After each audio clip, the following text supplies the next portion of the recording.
Miss হবে না আপনার পছন্দের টিভি শো। দেখুন জি5 অ্যাপে একদম ফ্রি। যত দিন যাচ্ছে দিদি ভাই ততটা বেয়ারা আর অবাধ্য হয়ে যাচ্ছে। কার দিদি দেখতে হবে তো?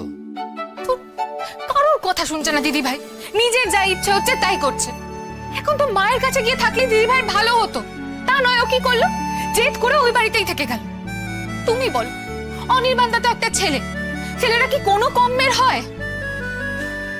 তাই না? একদমই তাই, তা না তো কি বলো?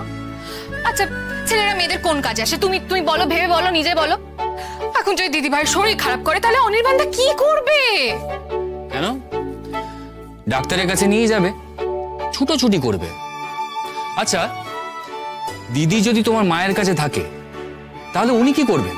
তোমার দিদির শরীর খারাপে সেই তো অনির্বাণদা বা তোমার দাদা ভাইকে ফোন করবে, ব্যাস।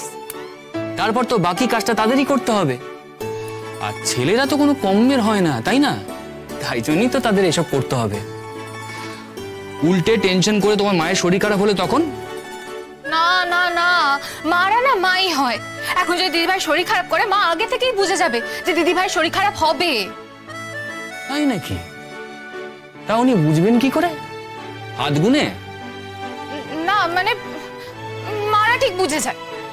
আর তাছাড়া তাছাড়া অভিজ্ঞতা অভিজ্ঞতা মায়ের তো 4টে সন্তান, মা বুঝবে না দিদি ভাই কখন কি হতে পারে? না, মা ঠিক বুঝে যাবে, বুঝলে তো? এই সময় না এক্সপেরিয়েন্সটা অনেক ম্যাটার করে। ছেলেরা আজই করতে পারে না এইসব কিছু। আমি আমি আমি আমি কালকে গিয়ে দিদি ভাইকে বলবো তুই না মায়ের কাছে চলে যা। তুমি আমাকে আর ভালোবাসো না? না রাই, কেন বুঝতে চাইছো না বলো তো? তুমি কেন বুঝতে চাইছো না তুমি? রাই, আমার মনে হচ্ছে যে এখন প্রতি মুহূর্তে তোমার কেয়ারিং এর দরকার। একজন কাউকে দরকার যে তোমার টেক কেয়ার করবে সব সময় 24/7। আর সেটা তোমার মা, তোমার বৌমনি ওই বাড়িতে থাকলে করতে পারবে।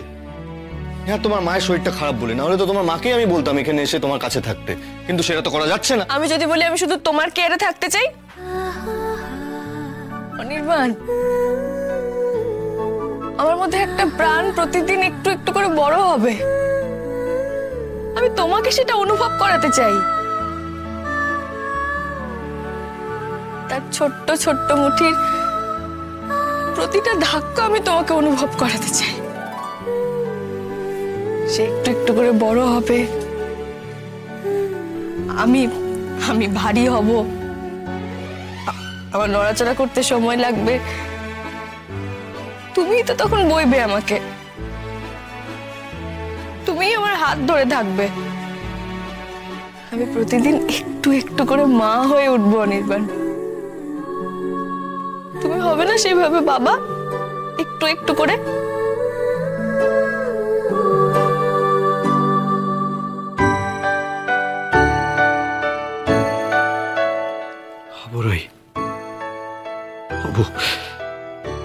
তুমি যখন একটু একটু করে মা হয়ে উঠছো, আমিও তোমার সাথে একটু একটু করে তোমার পায়ে পা মিলিয়ে বাবা হয়ে উঠবো। রাই, সবসময় তোমার সাথে থাকবো, সবসময় তোমার সাথে থাকবো। রাই, কি ভেবেছিলে তুমি মিস্টার সেন? ফাঁকি দেবে তো আমায়? সে আমি দিলে তো।